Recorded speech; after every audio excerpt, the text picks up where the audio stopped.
को विस्तार से भी समझेंगे। तो इसका संबंध जो खूनी रविवार है, रेड संडे या ब्लड संडे जिसको नाम दिया गया है। स्वागत है आपका हिस्ट्री विद के। आज हम लोग खूनी रविवार या रेड संडे के बारे में जानेंगे। खूनी रविवार मतलब कहीं न कहीं खून हुआ होगा, ब्लडी संडे, रेड संडे, खून हुआ है। स्वाभाविक है कि अगर खूनी रविवार कह रहे हैं तो इस रविवार के दिन कहीं ना कहीं खून हुआ है, बिल्कुल हुआ है। ये घटना सामान्यतः यदि आप देखें संक्षेप में, फिर इसको विस्तार से भी समझेंगे, तो इसका संबंध जो खूनी रविवार है, रेड संडे या ब्लड संडे जिसको नाम दिया गया है, वो रविवार के दिन घटित हुई। कहां हुई? रूस में हुई। क्या हुआ इसमें? इसमें एक शांतिपूर्ण ढंग से जुलूस पर जो जुलूस ऐसा था, शांतिपूर्ण ढंग से जा रहा था, राजा को ज्ञापन देने के लिए, उसकी कुछ मांगे थी, वो ज्ञापन देने के लिए जा रहा था। और सैनिकों ने यह समझा कि कहीं ऐसा ना हो कि ये जो भीड़ जा रही है ये राजा के महल पर तो हमला करने नहीं जा रही, और ये समझ करके उन्होंने और उस पर अंधाधुंध फायरिंग की, जिसके कारण लगभग 4000 लोग इसमें मारे गए। और इतिहास में, रूसी इतिहास में इस घटना को खूनी रविवार या ब्लैक संडे के नाम से जाना जाता है। आइए अब इसके थोड़ा पीछे जाकर के हम आखिर देखें कि आखिर ऐसी स्थिति निर्मित क्यों हुई। क्या हुआ था ऐसा कि सैनिकों ने गोली चला दी, अपने ही नागरिकों पर गोली चलाई और इतने सारे लोग मारे गए। आखिर ऐसी नौबत क्या आई, क्या जरूरत पड़ी? तो इसका कारण था 1904 और 5 का रूस जापान युद्ध। यहां से देखेंगे हम, रूस और जापान के बीच में युद्ध हुआ था 1904-5 में। अब यहां पर इस समय रूस में जो शासक राज करते थे उनको जार कहा जाता था। क्या कहा जाता था? जार। और इस समय रूस में जार निकोलस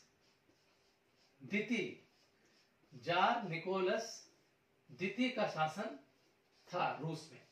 और जार निकोलस का जो शासन था वो पूरी तरह से निरंकुश शासन था। हमने पिछली वीडियोस में आपको बताया है कि निरंकुश का मतलब यहाँ होता है जिसके ऊपर कोई अंकुश ना हो। मनमानी पूर्ण शासन था। जनता की आर्थिक दशा, सामाजिक दशा, धार्मिक दशा बहुत ही ज्यादा खराब थी। उनको कोई अधिकार नहीं थे, तो राजा अपनी तरह से मनमानी करने वाला था, जनता परेशान थी।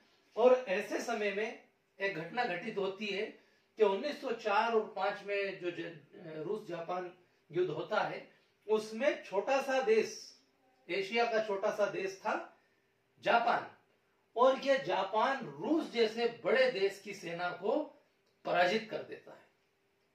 ये बात जब जनता तक पहुंचती है, रूस की जनता तक पहुंचती है, तो उन्हें बड़ा दुख होता है और ये लगता है कि मतलब रूस की जनता सुरक्षित नहीं है कि छोटा सा देश इस तरह से पराजित कर रहा है। तो राजा के प्रति उनमें नफरत पैदा होती है और एक फैसला करते हैं, वो कहते हैं गॉड सेव जार। एक बात आती है वहां पर, गॉड सेव जार, जार से बचा है ईश्वर। और मांग उठ खड़ी होती है कि जार को अब हटाया जाए। बहुत सारे तरह की बातें वहां पर थी। नारे लगने लगते हैं कि जार को हटाया जाए, जार से रसिया की रक्षा की जाए, रूस की रक्षा की जाए, ऐसी बातें उठने लगती है। जगह जगह पर धीरे धीरे प्रदर्शन होने लगते हैं, धरने दिए जाते हैं, लोग सड़कों पर आ जाते हैं।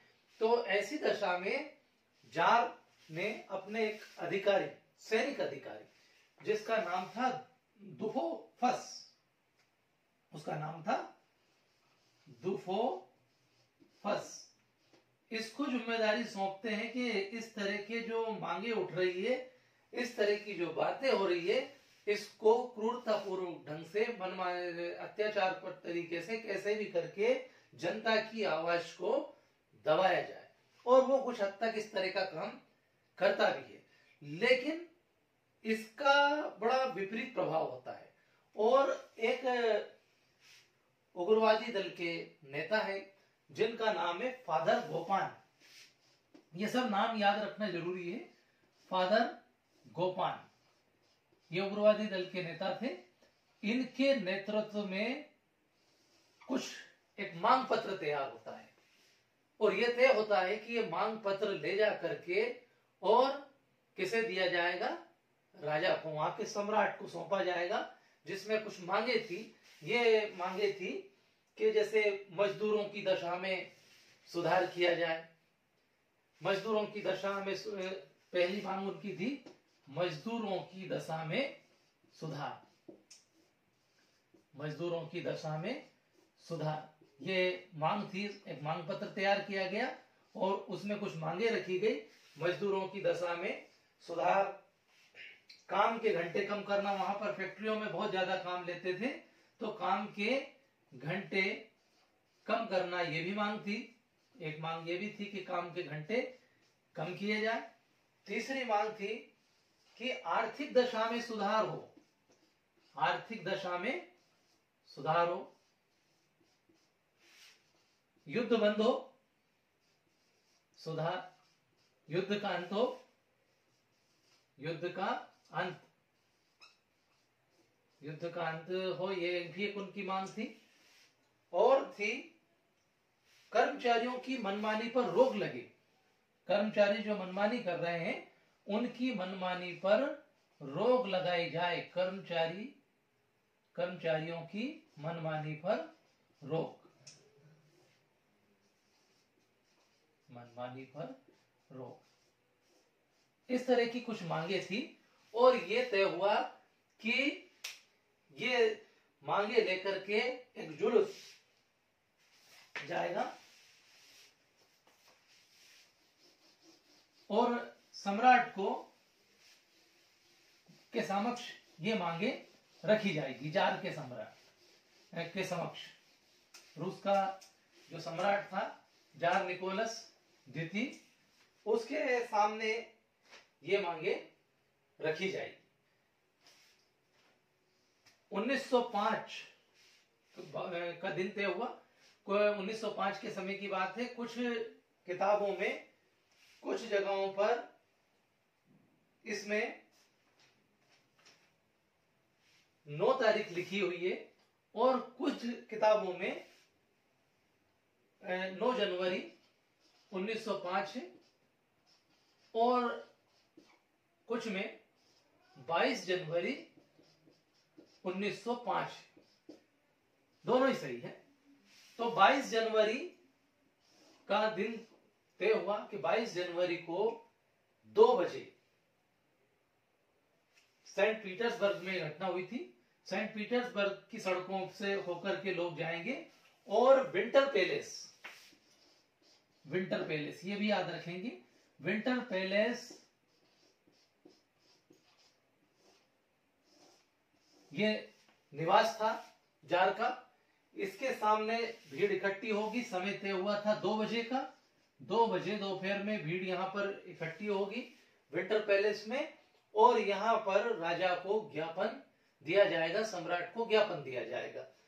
फादर गोपान के नेतृत्व में यह जुलूस जाएगा और इसमें पुरुष तो थे ही सही, लेकिन एक महिला थी फादर गोपान की सहयोगी, जिनका नाम था वेरी कैरलिना।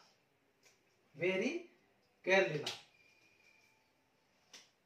महिला का नाम था वेरी केरलिना। ये वेरी केरलिना एक महिला थी, इनकी सहयोगी थी फादर गोपान की। उन्होंने महिलाओं को तैयार किया इस जुलूस में चलने के लिए। तो महिलाएं भी थी, पुरुष भी थे, बच्चे भी थे। ये सब को जाना था 22 जनवरी 1905 को विंटर पैलेस के सामने धरना देना था। लेकिन एक दिन पहले ही जार को एक खबर मिल गई, तो उसने वहां की सुरक्षा को बढ़ा दिया। सेंट पीटर्सबर्ग में सुरक्षा को बढ़ा दिया गया। लगभग 10,000 सैनिक बुलाए गए। 4500 सैनिक अकेले विंटर पैलेस की सुरक्षा के लिए लगाए गए, बाकी पूरे बाजार में सब जगह फैला दिए गए। इस तरह से 10,000 अतिरिक्त सैनिकों को सुरक्षा के लिए लगाया गया।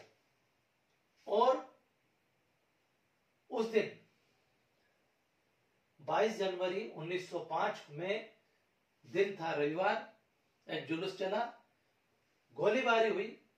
10 बजे नरवा गेट पर गोलीबारी हुई, जहां 40 लोग मारे गए। इसी तरह से नेवेस्की वाले इलाके में गोलीबारी हुई, कुछ लोग वहां मारे गए। विंटर पैलेस तक पहुंचते पहुंचते इसमें काफी बड़ी भीड़ थी, उनके लगातार भीड़ नारे लगा रही थी, भूखों को भोजन दो, रोटी दो, जार को हटाओ, आर्थिक दशा सुधारो, युद्ध का अंत हो। इस तरह के नारे लगाते हुए भीड़ जा रही थी। वहां पर जब ये भीड़ इस विंटर पैलेस के नजदीक पहुंची तो सैनिक, बड़ी संख्या में जो सैनिक लगे हुए थे, करीब 4600 सैनिक लगे हुए थे। जब ये भीड़ जा रही थी इस पैलेस की तरफ, नजदीक तक पहुंच गई, तो सैनिकों को यह लगा कि शायद ये भीड़ विंटर पैलेस पर हमला करने के लिए जा रही है, हमला होगा इस विंटर पैलेस पे। इसलिए उन्होंने बिना कोई वार्निंग दिए इस भीड़ के ऊपर चारों तरफ से अंधाधुंध गोलियां चलाना शुरू कर दिया। नतीजा क्या हुआ कि धीरे धीरे चारों तरफ लाशें गिरने लगी। थोड़ी ही देर में सड़कें खून से लथपथ हो गई, खून बहने लगा। कुछ बच्चे भी मरे, पुरुष भी मरे, स्त्रियां भी मरी, भगदड़ मच गई और चारों तरफ जो सड़कें थी वो लहूलुहान हो गई। देखते देखते बहुत सारी लाशें गिर गई। सरकारी अनुमान में बताया गया कि केवल 96 लोग मरे, 800 के करीब घायल हुए और लगभग 6000 लोगों को गिरफ्तार किया गया। परंतु वास्तविक आंकड़े इससे कहीं अधिक थे। ऐसा माना जाता है कि इसमें, इस घटना में लगभग 4000 लोग मारे गए। ठीक है, गिरफ्तारी तो 6000 की हुई, 800 लोग घायल भी हुए, लेकिन मृतकों के आंकड़े छिपाए गए। इस घटना के बाद जो वहां की जनता थी, जो कि लिटिल फादर कहती थी, वहां के जार को लिटिल फादर कहती थी, अब पूरी तरह से वो उनकी नजरों से उतर गया था और उसको लगने लगा था जनता को कि ये अब हमारा फादर नहीं है, ये अत्याचारी है। आगे चल करके और भी आंदोलन हुए, पूरी क्रांति हुई यहाँ पर तो आगे आने वाले समय में, और जार को भी बहुत सारे सुधार करने पड़े आगे चल करके।